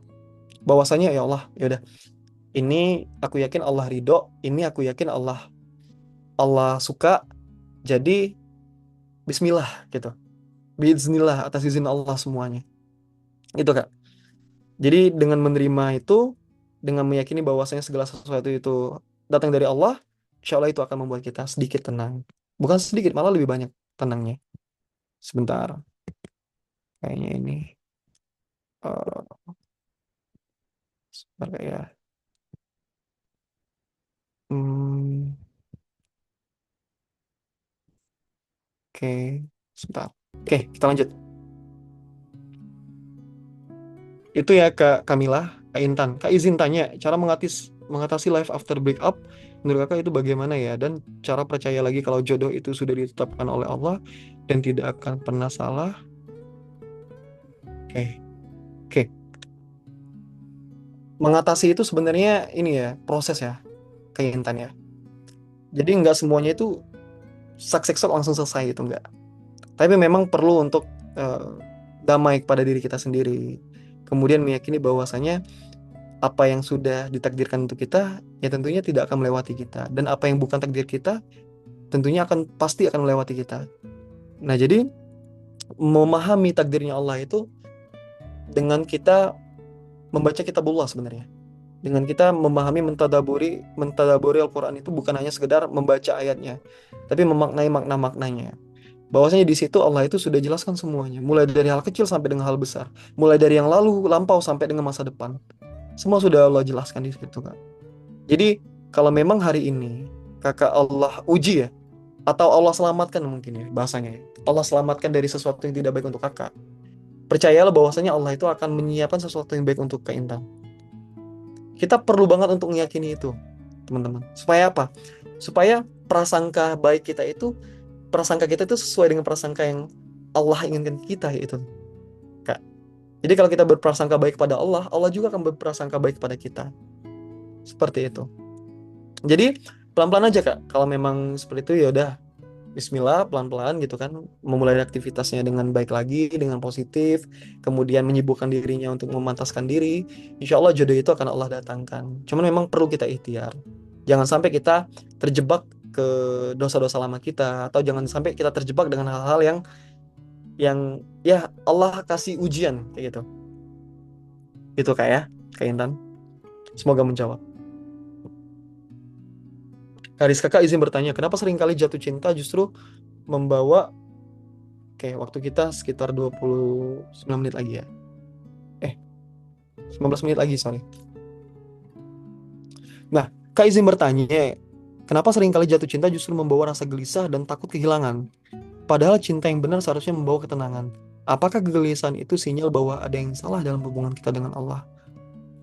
Oke, Kak Rizka. Kalau dari yang aku pelajarin ya, Kak. Betul. Yang seperti kita jelaskan tadi, bahwasanya cinta yang betul atau benar karena Allah itu ada yang menenangkan, bukan yang membuat kita gelisah. Nah, terkadang salah satu hal yang pernah aku pelajari perihal jodoh, kalau sesuatu itu ada koneksi-koneksi tidak baik ya. Pertama, eh kita takut kehilangan ini kan berarti kita sudah kayak berharap betul ya kepada manusia ya, padahal itu belum tentu jodoh kita. Itu salah satu sinyal juga kan. Kemudian Allah tampakkan dengan hal yang tidak baik, itu juga sinyal ya. Kemudian Allah gelisahkan kita, itu juga sinyal. Sinyal-sinyal untuk mundur maksudnya. Sinyal-sinyal untuk kita berpikir lagi. Bahwasanya kita bertanya, apakah ini akan mendekatkan kita kepada Allah atau enggak? Kayak gitu, Kak. Nah, itu bisa jadi sinyal-sinyal bahwasanya Allah itu sayang dengan Kariska ya. Bahwasanya Allah itu ingin menyelamatkan kita. Bisa jadi. Jadi, perlu kita pahami bahwasanya ketika kita eh, ingin mencari seseorang itu, insya Allah ketenangan itu hadir. Harusnya ketenangan itu hadir. Misal contoh, dalam hal-hal memutuskan ya, istihoroh lah, memilih seseorang itu. Kalau memang setelah kita sholat istihoroh, kemudian Allah tenangkan kita ya, semua prosesnya lancar, semua prosesnya Allah mudahkan. Kemudian juga eh, Allah tampilkan banyak yang baik-baiknya. Kemudian Allah dekatkan kita dengan keluarganya, Allah dekatkan hati kita dengan dia. Ya, itu sinyal-sinyal bahwasanya ya memang itu sinyal jodoh kita kayak gitu. Harusnya nggak meleset, Kak.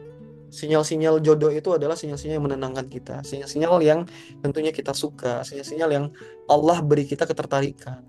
Malah sebaliknya, kalau itu nggak jodoh, akan banyak sekali tantangan-tantangan ya. Meskipun ada orang bilang, oh dalam pernikahan itu pasti banyak ujian. Iya betul, betul. Tapi kita prosesnya ini memilih kan. Nah, ketika proses itu belum dimulai, bahkan setelah proses itu dimulai, ada hal-hal yang kurang berkenan, maka Allah akan beri sinyal, Kak. Jangankan ini, orang yang lamaran pun bisa nggak jadi akadnya nggak. Atau malah orang yang sudah berkomitmen malah nggak jadi. Karena Allah tampakkan keburukan-keburukan itu untuk menyelamatkan kita. Itu sih. Semoga menjawab ya, Kak ya. Perlu untuk sholat istikharah sih, Kak. Soal itu. Supaya kita tahu. Nah, sebenarnya itu ada juga tanda-tanda lain. Misalnya ada beberapa orang ketemu kita cerita hal-hal yang buruknya gitu, hal yang ini. Nah, mungkin bisa juga itu jadi sinyal. Tapi perlu kita filter ya cerita dari orang gitu. Karena belum tentu itu betul. Oke, Kak Nanda ya. eh Kak mau tanya, kalau semisal ada laki-laki mengajak aku menikah, tapi aku melihat dia belum siap secara finansial, apakah aku harus memberitahunya untuk mempersiapkan dulu finansialnya, baru datang ke rumah untuk melamar, atau gimana, Kak? Oke. Jadi kan dalam memilih pasangan itu ada 4 hal ya. Salah satunya itu agamanya ya, teman-teman ya. Selain daripada finansial dan lain-lain. Nah, di situ kan Allah bilang bahwasanya ketika kita memilih agamanya, insya Allah semuanya tercukupi, kayak gitu bahasanya. Ketika kita memilih agamanya, insya Allah Allah akan bantu kita kayak gitu. Nah, cuman memang ini dalam hal kerealistisan ya, teman-teman ya. Finansial itu kan salah satu hal persiapan ya, adalah effort, ikhtiar seseorang untuk mencapai pernikahan kayak gitu. Nah, jikalau memang ada ada keinginan dari keluarga ya. Ini kan bentuk diskusi ya namanya ya. Ya kita tidak masalah kalau menetapkan standar kayak gitu. Standar dalam hal, oh kita melihat finansialnya harus segini dulu nih, biar kita cukup aman nih, biar kita bisa menghindari konflik-konflik dalam rumah tangga, itu juga nggak ada masalah. Tapi ingat, Allah itu sudah memberikan clue, memilih pasangan itu dari apanya. Kalau kita memilih finansialnya, fisiknya, wajahnya, atau agamanya, itu sudah ada konsekuensi-konsekuensi yang bisa kita ambil, gitu. Betul. Rezeki setelah berumah tangga itu ada. Makanya Kak, sebenarnya itu lihat, kalau aku ya, karena aku laki-laki ya, kita tuh perlu melihat potensial future terhadap pasangan kita. Apakah akan ada perubahan atau enggak? Nah, sebenarnya kalau soal finansialnya belum cukup dan kakak mau bilang, oh cukupkan dulu, nggak ada masalah. Nggak ada masalah. Tapi kita juga harus menerima konsekuensi Kak. Ketika finansial dia cukup, belum tentu kita bisa menjadi pilihannya lagi. Kan ingat, setiap pilihan itu ada konsekuensinya. Tapi ketika memang kita uh, berusaha untuk menerima ya, plus ada potential feature pada pasangan kita, insya Allah Allah beri ganjaran pahala untuk sabar kita, kemudian Allah beri ganjaran kita ini Kak, apa namanya, pahala untuk menemani pasangan kita, kayak gitu, dari zero to hero. Tapi jangan zero banget ya, kayaknya aku kalau nol banget tuh kayaknya sangat tidak realistis. Karena seseorang itu datang bukan dalam keadaan nol. Harusnya tidak dalam keadaan nol. Allah pun nggak pernah bilang datanglah dalam keadaan nol, nggak ada. Sekelas Nabi pun dia ada ininya, bekal dong. Masa kita datang dalam keadaan nol kayak gitu? Uang nggak ada sepeser pun gitu. Apalagi ilmu pun nggak ada gitu. Kemudian cara pandang, cara berpikir tuh nggak ada, itu berat gitu ya untuk di zaman realistis saat ini. Itu Kak, jadi nggak ada masalah, itu perlu diskusikan sama orang tua juga. Kalau memang standarnya punya gitu dan memang si laki-laki belum mampu, ya memang kita nggak bisa paksakan kayak gitu. Laki-laki juga pasti menyadari kok, oh bahwasanya kayaknya aku belum bisa mampu nih. Ya udah, meskipun dia ikhtiarkan sampai di titik ikhtiar yang paling maksimal dia pun belum bisa mencukupi, ada dua hal: memuliakan si perempuan itu dengan tidak memaksakannya. Yang kedua adalah menerima bahwasanya itu takdir dari Allah. Oh berarti akan ada jodoh yang sebetulnya jodoh nantinya gitu kan. Jadi semuanya harus disesuaikan juga kan. Kayak gitu. Kita sampai 21.30 ya teman-teman ya. Di sini masih ada 25 orang ya. Itu teman-teman kalau soal dalam hal berumah tangga yang aku pelajari ya. Yang aku pelajari ini eh, sumbernya itu baik dari ustadzku, baik dari rekan-rekanku, baik dari rekan organisasiku yang dia memutuskan untuk menikah ya, baik itu dalam keadaan kuliah dan yang lain. Dan tentunya aku juga banyak banget dapat nasihat ya, termasuk teman-temanku yang soleh ya. Dia bilang gini, Ki kalau kamu udah ada keinginan nikah, telepon aku ya, kita ngobrol. Itu masya Allah tabarakallah tuh, tawaran-tawaran dari teman-teman tuh, itu bentuk peduli ya, bentuk cintanya teman-temanku ke aku kayak gitu. Bahwasanya ya dia ingin memberikan referensi gitu. Kan aku mungkin khawatirnya soal finansialku yang nggak cukup ya. Tapi mereka tuh menguatkan bahwasanya biasanya tuh mereka tuh menjelaskan aku tuh aktivitasnya apa yang mereka lihat ya. Itu seperti apa. Potensial feature di depan mereka akan jelaskan kayak gitu. Jadi akan ada hal yang realistis dan juga hal yang memang sudah Allah tentukan. Supaya aku berpikir. Nah, itu konsep mereka, supaya aku berpikir. Gitu sih, teman-teman. Jadi kalau teman-teman punya teman-teman atau asatis ya yang bisa memberikan teman-teman nasihat lebih dalam, deep, terkait hal ini kayak gitu. Nah, itu boleh banget teman-teman. Nah, kalau teman-teman juga mau dalam waktu dekat ini ya, mau tahu tuh Akademi Pranikah seperti apa nih. Tanggal 12 April seingatku Hai Indonesia akan mengadakan hal itu. Ada Ustadz Tommy di situ yang juga akan menjelaskan. Selain daripada Abizar ya. Offline, teman-teman bisa datang di 12 April. Kalau kakak sendiri sudah kepikiran menikah atau sudah ada calon kak? Em, Doakan saja yang terbaik ya. Semoga Allah mudahkan.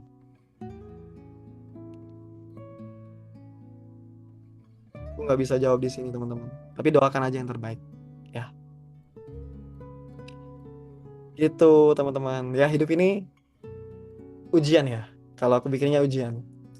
Kegiatan pas nikahnya, pranikahnya bisa online. Coba nanti tanya ke panitia Hai Indonesia ya. Seingat aku itu offline. Seingat aku ya kak. Ya kalau kakak Allah mudahkan waktu, silakan hadir. Nggak apa kok. Nanti bakal ketemu dengan banyak teman yang lain kok. Nah offline tuh. Udah dibilang kakaknya ya. Gitu teman-teman soal menikah. Ini juga sebenarnya aku masih belajar ya teman-teman ya. Teman-teman kalau lebih sangat sangat lebih epic itu ketika bertanya dengan seseorang yang sudah menikah tentunya. Tapi alhamdulillah insya Allah apa yang kusampaikan ini referensinya dari orang yang sudah menikah ya teman-teman ya. Sama asatis gitu. Aku kadang nggak berani kalau itu tuh hanya bersumber dari lisanku saja. Aku nggak berani. Karena aku belum pernah menikah ya. Tapi kalau secara teori insya Allah perlahan udah kita pelajari. Tinggal implementasinya aja nanti. Semoga Allah mudahkan. Gitu semuanya. Atau mungkin teman-teman di sini ada yang pernah nggak direstuin orang tua ya. Nah, eh ada juga teman-teman ketika kita memilih seseorang itu kadang itu nggak sesuai dengan keinginan orang tua tuh pasti ada ya. Tapi balik lagi, bagaimana cara kita meyakinkan orang tua? Bagaimana kita bisa berkomunikasi dengan orang tua? Karena orang tua tuh sebenarnya bukan tidak ingin kita menikah teman-teman, tapi takut kita itu salah pilih. Itu aja. Orang tua mana yang mau anaknya itu menderita? Orang tua mana yang mau anaknya itu sedih? Orang tua mana yang mau anaknya itu melarat? Orang tua mana yang mau anaknya itu bertemu dengan orang yang tidak bertanggung jawab? Orang tua mana yang mau anaknya itu di tengah-tengah bercerai? Nggak ada satupun orang tua yang mau seperti itu. Makanya kadang kita tuh perlu teman-teman mendengarkan pengalaman dari orang tua. Karena orang tua kan sudah pernah menikah. Malah kan datangnya kita kan karena mereka salah satunya. Karena Allah yang perintahkan, karena Allah yang mau kan. Nah itu pengalaman mereka itu menjadi sumber. Belum ada. Oke, kita ke pertanyaan yang lain ya seputar ini. Ini personal soalnya kan Anda. Doakan saja semoga Allah mudahkan. Oke, nah tadi bahasan sampai mana ya Allah. Oke, nah jadi itu teman-teman. Jadi perannya orang tua itu sangat penting juga buat kita itu bisa diskusi ya dalam memilih. Nah malah aku tuh berpikir gini ya. Kalau aku pribadi adalah aku diskusikan ke orang tua. Jadi karena kita udah dewasa gitu ya, karena kita udah bisa memilih konsekuensinya, kita kenalkan kepada orang tua. Meskipun pengenalan itu nggak harus ini ya teman-teman, ya. Nggak harus kita datang ke rumah ya, enggak. Tapi bagaimana kita bisa menjelaskannya dengan baik ke orang tua kayak gitu. Ya, kita diskusi aja pada saat setelah makan. Cari mood-mood yang baik berdiskusi dengan orang tua itu. Kalau orang tua lagi pusing, ya jangan memilih untuk diskusi pada saat itu teman-teman. Kayak gitu. Ya, kalau orang tua aku bilang ya gini ya, kakak itu akan jadi pemimpin. Kakak itu harus tahu konsekuensinya. Kakak yang ngejalanin. Kalau mama, papa itu support aja. Gitu, support aja. Cuman memang ada beberapa notes dari mama gitu kan. Kalau mamaku pribadi selalu bilang, kan mama itu kalau dengan aku tuh, ini teman-teman, mama kan, sedikit ya, mama kan anak pertama dari 8 bersaudara. Beliau itu punya 7 adik. Dia itu anak pertama. Dia itu jadi semua pusat diskusinya adik-adiknya. Sama seperti yang beliau ajarkan ke aku. Nah jadi, mama tuh bukan tipe yang hehe enggak. Jadi AABB. Nah, aku termasuk didikannya yang cukup keras. Karena kalau dulu tuh mama tuh takut aku tuh bergaulnya kebablasan, teman-teman. Satu, yang paling mama takut tuh narkoba. Yang kedua adalah merokok. Jadi alhamdulillah sampai dengan detik ini, insya Allah, aku nggak pernah nyentuh rokok, nggak pernah nyentuh vape. Paling makanku aja yang agak banyak. Itu minusnya ya. Jadi dulu tuh eh, ancaman orang tuaku ya. Ini kan parenting tuh kan beda-beda teman-teman. Tapi nggak melulu kita tuh harus mengikuti parenting orang tua ke anak kita. Kita juga harus memutus hal-hal yang tidak baik dari skala parenting itu. Bukan tidak baik dalam artian mungkin yang orang tua kita ajarkan ke kita atau mendidik kita itu belum cocok atau tidak tepat atau tidak cocok dengan cara kita mendidik anak kita nanti. Tapi didikan orang tua kita cocok ke kita gitu. Contohnya kayak misal orang tua tuh selalu bilang gini ya. Dulu kan aku kan belum belum bisa ngasilin uang ya teman-teman ya. Jadi ancamannya adalah kalau ketahuan aneh-aneh, itu langsung diusir dari rumah. Apakah mamaku bener-bener ngusir? Ngusir, guys. Beneran. Ada pengalaman, bukan aku tapi ya. Eh, kakakku, kakak dari papa kayak gitu. Adalah. Jadi itu bentuk sikap mama. Bahwasanya mama itu nggak ada main-main. Anaknya ada 4. Ngusir satu kayak aku pun gampang. Baginya dulu. Kayak gitu kan. Nah, tapi karena dimulai karena takut teman-teman ya. Karena aku tuh takut banget dengan mama tuh nggak pernah main-main kayak gitu kan. Karena takut eh kayak gitulah. Jadi kata kata mama tuh kalau ketika kakak dihadapkan dengan kondisi yang orang-orang merokok semua gitu, ngeles aja gitu. Kayak contoh ngeles bilang, mama nyuruh pulang atau mama ini. Meskipun aku waktu itu dibilang wah anak mau malas segala macem. Ya tapi itu bentuk penjagaan ya orang tua ke aku kayak gitu. Jadi alhamdulillah karena diawali dengan rasa takut jadi kebiasaan dan sampai kita paham bahwasanya yang merokok itu ya nggak bagus kayak gitu. Kemudian nggak ada manfaat. Kemudian merusak keluarga. Meskipun papaku sendiri perokok aktif, teman-teman. Itu jadi kita tuh perlu banget untuk memutus ya rantai-rantai yang nggak baik kayak gitu. Gitu, teman-teman semua. Ya cerita-cerita inilah ya yang selalu aku ingat kayak gitu. Oh, kalau mama nggak keras ke aku, kayaknya aku nggak bisa jadi kayak gini. Oh, kayaknya aku bakal rusak nih. Oh, kayaknya aku bakal. Ya, itu bentuk penjagaan Allah ya melalui orang tua. Tapi bukan berarti aku harus menerapkan itu ke anakku nanti ya. Enggak. Kita punya cara parenting sendiri nanti. Yang penting kita udah paham ilmunya, paham hikmahnya, ya kita bisa mengajarkan parenting Islam dan yang lain gitu kan di dalam keluarga. Itu sih. Cuma soal tanggung jawab, wah, mama papa wah, luar biasa itu. Pada tanggung jawab itu mama tuh wah ngeri banget. Kalau A ya A, B B, jangan A ke Z, A ke D, gitu mama. Laki-laki tuh dipegang omongannya, wah, luar biasa. Itu dulu sering banget aku diceramahin mama. Termasuk kalaupun sholat ya, masalah sholat, wah, ini lebih lebih seram lagi teman-teman. Ini nggak apa aku cerita ya dikit ya. Mama tuh kalau sholat, wah, kalau di rumah sekayu, kalau belum balik ya, kalau belum bangun di jam subuh lah, utama. Wah itu bisa satu dulu ya, dipukul pakai rotan. Kedua, disiram pakai air seember. Ketiga, diseret. Wah itu luar biasa sekali itu pengalaman. Dan mama, alhamdulillah selalu nyepam soal sholat ya teman-teman ya, pengingetin anak-anaknya kayak gitu. Sholat jangan lupa kak, sholat jangan lupa kak, sholat jangan lupa kak, sholat jangan lupa kak. Jadi semakin dewasa apapun kita, ya kita mungkin di mata mereka akan tetap jadi seperti anak kayak gitu. Kayak gitu. Di spam call, diingatkan, nggak bosan-bosan gitu kan, diingatkan sedekah, banyak lah hal yang diingatkan oleh orang tua. Dan itu menurutku sebuah nikmat ya, yang baru bisa aku pahami setelah aku memahami esensi sebagai seorang laki-laki, kayak gitu. Diselamatkan karena dakwah itu sih. Oke teman-teman, ada pertanyaan terakhir sebelum kita tutup karena udah mau jam setengah 10. Ada satu pertanyaan terakhir. Amin. Kalian juga. Kita sama-sama berusaha semaksimal mungkin ya. Eh, membuat diri kita baik. Jangan memberikan PR lah pada pasangan kita, teman-teman. Bukan berarti pasangan itu nggak mau menerima kita apa adanya.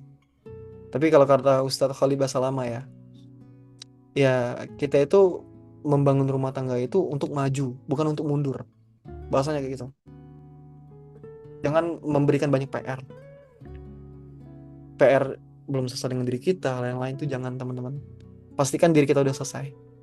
Oke, pertanyaan terakhir dari Mbak Rara. Bagi mereka yang pernah merasa kehilangan Allah gara-gara cinta yang salah, apakah luka tersebut bisa dianggap sebagai hadiah dari Allah? Bagaimana cara memandang masa lalu yang kelam sebagai batu pijakan untuk membangun cinta yang lebih suci di masa depan? Yaps. Oke, Kak Rara, terima kasih. Betul. Bahasa cinta kita kepada Allah tuh teman-teman ya, perlu banget untuk kita bahasakan. Ujian itu nggak semena-mena atau nggak semata-mata soal tentang konotasi negatif. Bisa jadi ujian itu adalah hadiah. Ujian itu adalah bentuk cinta. Ujian itu adalah bentuk selamat. Hal yang tidak jadi ke kita itu bisa jadi cintanya Allah, bisa jadi ujiannya Allah, bisa jadi kadonya Allah, bisa jadi nikmatnya Allah, bisa jadi banyak hal dalam konotasi positif, teman-teman. Luka yang kita rasakan itu bisa jadi kasih sayangnya Allah untuk menyelamatkan kita, Kak. Jadi luka yang kita rasakan ini bisa berasal dari kemaksiatan kita, bisa berasal dari ya ketidakmampuan kita memilih atau memilih jalan yang telah Allah berikan kayak gitu. Nah, itu bisa jadi bentuk hadiah dari Allah ya, teman-teman ya, terkait luka. Kemudian bagaimana cara kita memandang masalah yang kelam menjadi sebagai batu pijakan untuk membangun cinta yang lebih suci. Nah, kalau kita udah tahu ya, teman-teman, kita pernah jatuh ke satu lubang yang kelam, pastikan diri kita untuk tidak jatuh ke lubang yang sama untuk kedua, tiga kalinya, teman-teman.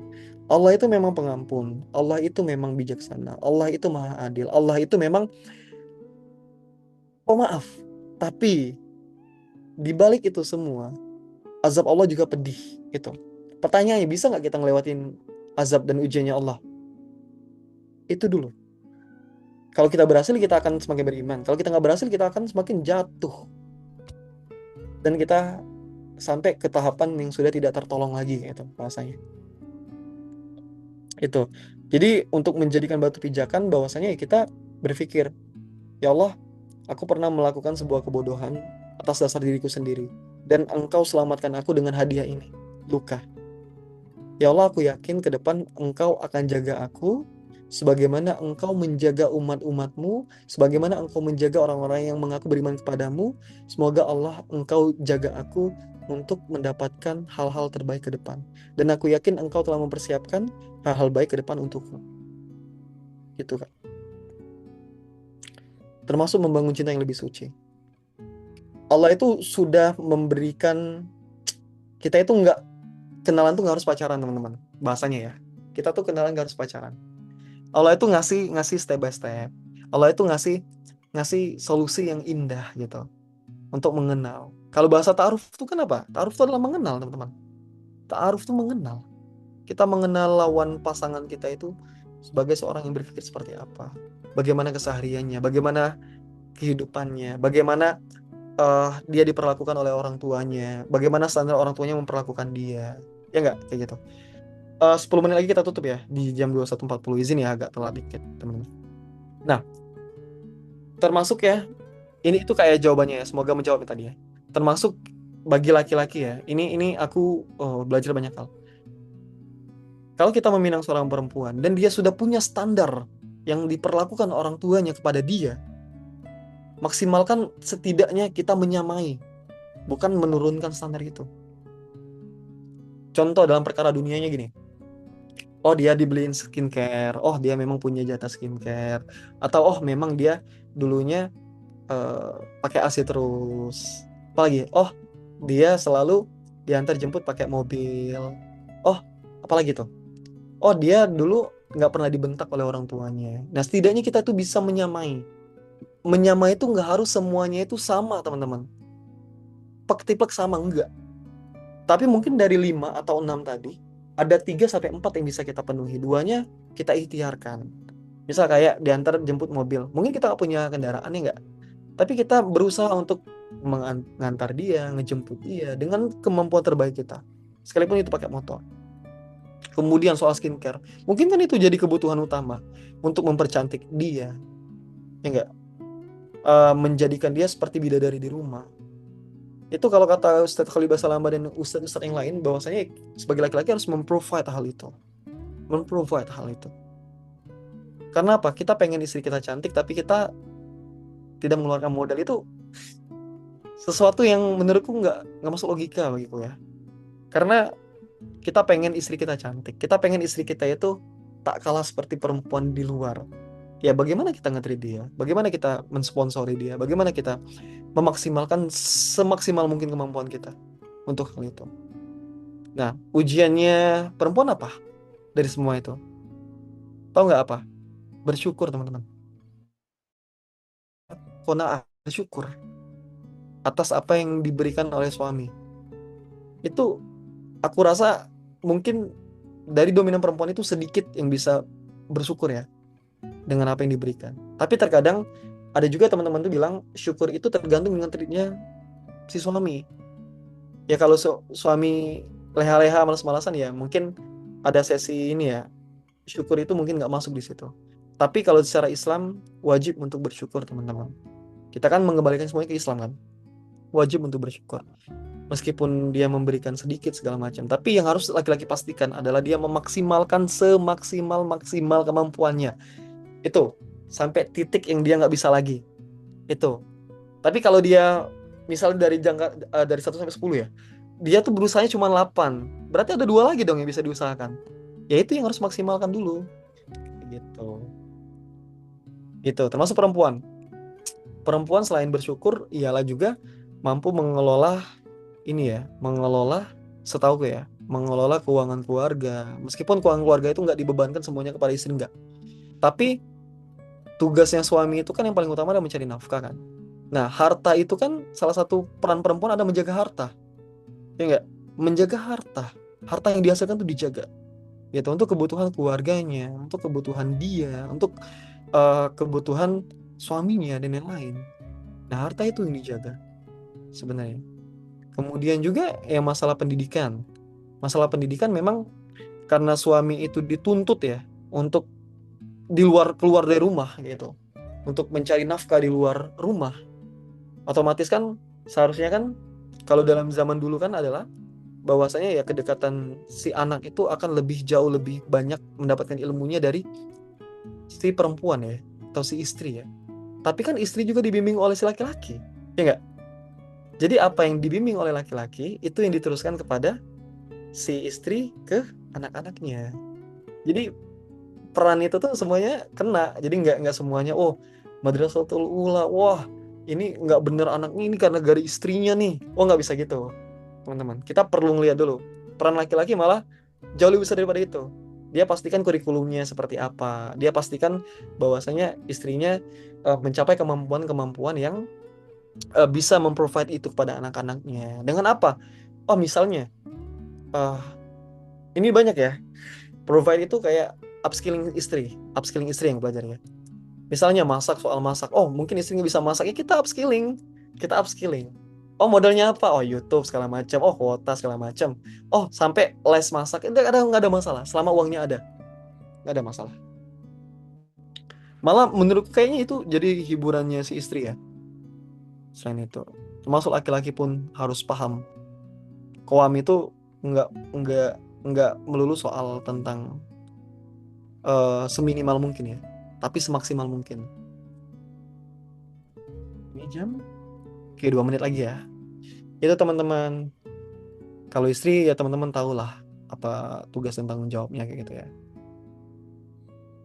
Bersyukur adalah salah satu tanggung jawab yang perlu dimiliki oleh perempuan. Versi syukur. Dan nanti teman-teman baca Sirah Nabawi ya, bagaimana istri-istri Nabi bersyukur atas Nabi Muhammad gitu. Dan juga istri-istrinya para sahabat. Banyak sekali kok. Kisah-kisah Nabi kita itu banyak sekali, kisah-kisah sahabat itu banyak sekali. Tabiin itu banyak banget teman-teman yang bisa kita jadikan hujah ya atau rujukan, teman-teman. Kalau teman-teman mau mencari yang berbakti kepada orang tua, Uwais Al-Qarni banyak banget. Bilal bin Rabah dan lain-lain. Banyak banget kisah-kisah yang bisa kita ceritakan kepada keluarga. Yang itu tentunya menyemangati kita ya teman-teman ya. Menyemangati kita di era yang sangat cukup kacau ya saat ini ya.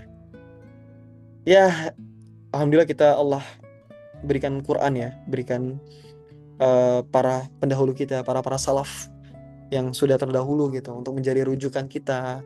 Terus Nabi Muhammad juga sudah memberi clue bahwasanya generasi terbaik itu adalah generasi tabiin tabiut, sahabat tabiin tabiut gitu. Rasul itu, Nabi kita itu meninggal tidak dengan kosong teman-teman.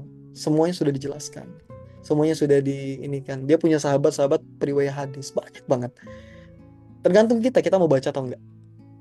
Tuh, kita mau baca atau enggak, itu balik ke kita. Jadi meskipun kita sibuk kerja ya teman-teman ya, karena kan kita kan kerja semua ya mungkin ya, ada yang kuliah mungkin segala macam, tapi dari seminggu itu harusnya bisa kita luangkan waktu untuk belajar.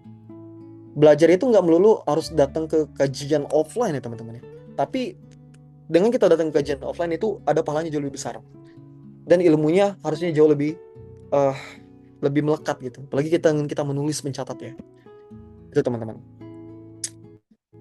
Jadi harusnya ada, sesibuk-sibuk kita harusnya pasti bisa. Tergantung kita.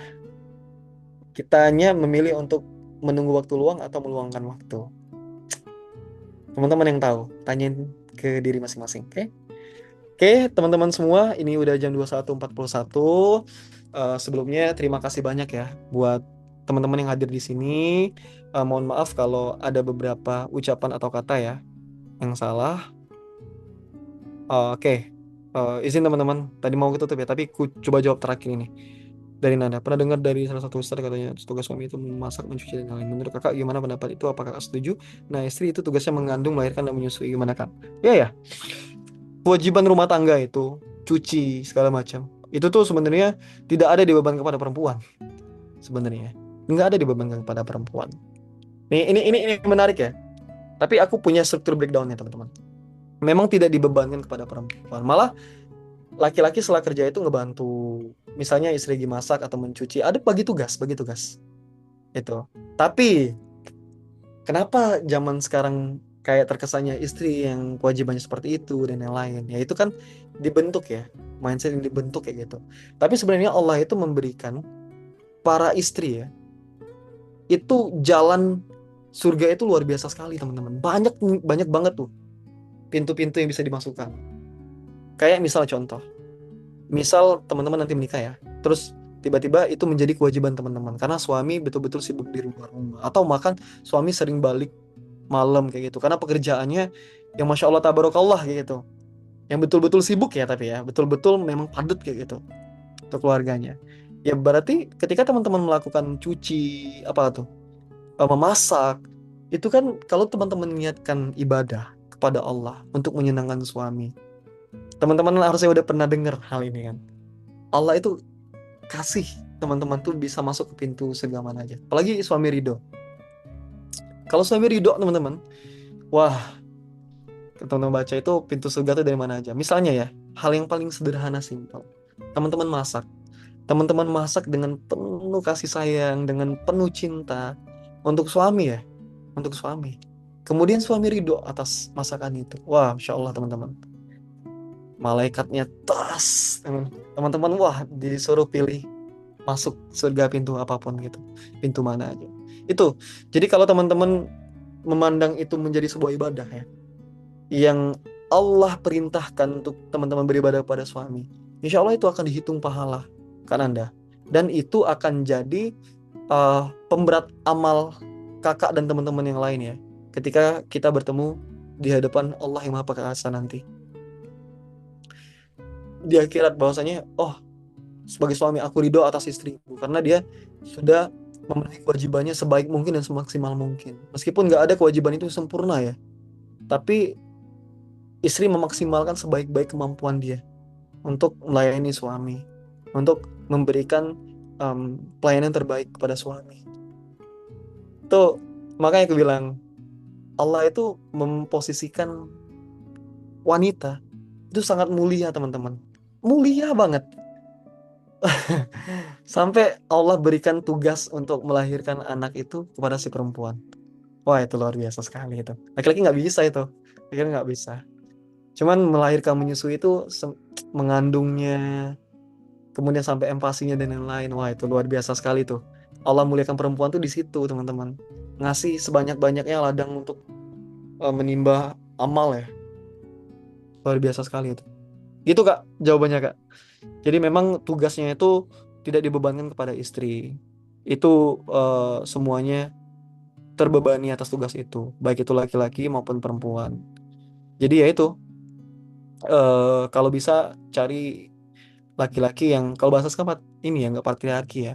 Tapi sebenarnya harusnya nggak ada laki-laki yang patriarki ya. Asal laki-laki itu paham, asal laki-laki itu udah selesai dengan dirinya, asal laki-laki itu mau. Malah ya, ini ya sebelum tutup ya. Ada juga laki-laki itu yang hatinya Hello Kitty banget ya. Apalagi ngelihat istrinya itu ingin melahirkan sampai menangis istrinya gitu, sampai kayak malah suaminya malah deg-degan gitu sampai pingsan. Itu saking takutnya si suami itu dengan rasa sakit yang dialami oleh si istri, si anak kayak gitu. Gitu ya teman-teman ya. Mungkin itu sesi kita pada malam ini teman-teman semua. Terima kasih banyak sudah hadir di sini ya. Tentunya semoga Allah mudahkan teman-teman ya, mudahkan teman-teman untuk melakukan banyak hal dan tentunya untuk bertemu lagi ya di sesi benar diri ini. Semoga teman-teman Allah berikan kesehatan dan tentunya jangan bosan jadi orang baik teman-teman. Carilah circle-circle yang bisa membuat teman-teman jadi baik kayak gitu. Karena hijrah sendirian itu nggak mudah teman-teman. Makanya kita itu butuh teman yang sama-sama di jalannya yang hak kayak gitu, yang betul-betul ingin membuat kita itu jadi lebih baik. Carilah circle-circle seperti itu. Jangan cari circle-circle yang menjerumuskan teman-teman. Jangan cari circle-circle yang menurunkan iman teman-teman. Jangan cari circle-circle yang tentunya suka di saat teman-teman jatuh. Kayak gitu. Kita perlu banget menselektifkan pertemanan kita, teman-teman. Kalau untuk urusan pekerjaan, cukup di batas pekerjaan. Kalau ingin menjadikan keluarga, dipikir-pikirkan lagi. Tapi dilihat dulu. Dilihat baik buruknya, timbang-timbang. Itu teman-teman ya, semoga Allah jaga teman-teman semua. Terima kasih sudah hadir di sesi kali ini. Mohon maaf aku mundurkan 1 hari teman-teman ya. Karena memang aku hari ini baru banget balik dari dinas. Tapi aku coba untuk memaksimalkan waktu-waktuku ya. Tentunya aku coba menjalankan semua tanggung jawabku dengan baik. Semoga teman-teman juga berkenan ya dengan apa yang dijelaskan. Kalaupun ada diskusi atau kesalahan dari apa yang kujelaskan, teman-teman boleh nanti ini ya, japri ya, eh, di mana kesalahannya nanti insya Allah aku perbaiki di kedepan harinya. Dan insya Allah di Selasa depan kita akan masuk sesi banyakan Q&A ya teman-teman ya. Saya tanya jawab, kita akan ngobrolin banyak hal kayak itu di situ. Nggak ada materi. Nanti semoga kita Allah mudahkan ketemu ya. Terima kasih teman-teman. Kita tutup dengan lafaz hamdalah. Alhamdulillah rabbil alamin dan kita tutup dengan doa kafaratul majelis. Subhanakallahumma wa bihamdika asyhadu an la ilaha illa anta astaghfiruka wa atubu ilaik. Wassalamualaikum warahmatullahi wabarakatuh. Sampai jumpa teman-teman. Barakallahu fikum. Matinya di mana ya? Insyaallah. Oh, ini. See you.